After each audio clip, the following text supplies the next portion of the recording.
13 juin 1901. Les croix et les tribulations sont le pain de la béatitude éternelle.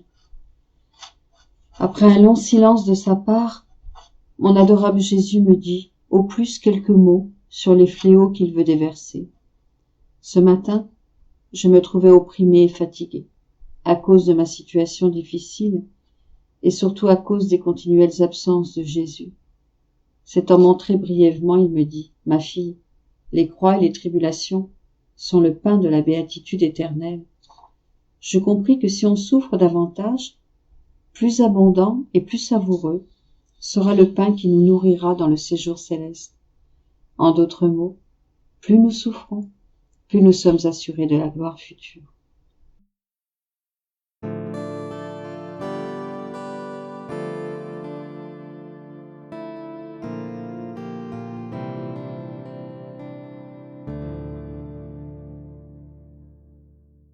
13 juin 1906.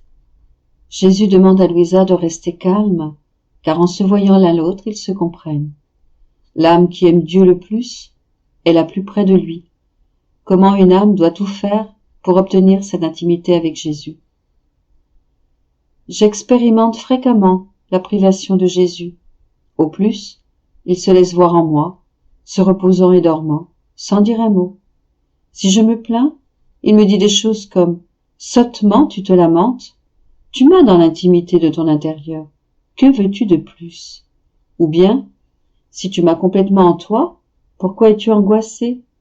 Peut-être que je ne te parle pas, mais à seulement se regarder l'un l'autre, il y a une compréhension mutuelle. » Ou encore, s'il ne vient pas me donner un baiser, une étreinte, une caresse, et qu'il voit que je ne suis pas en paix, il me réprimande sévèrement en me disant « Ton déplaisir me déplaît.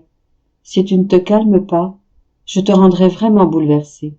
Je me cacherai complètement, de manière à ce que tu ne me vois plus du tout. » Qui pourrait exprimer l'amertume de mon âme à la suite de ces paroles?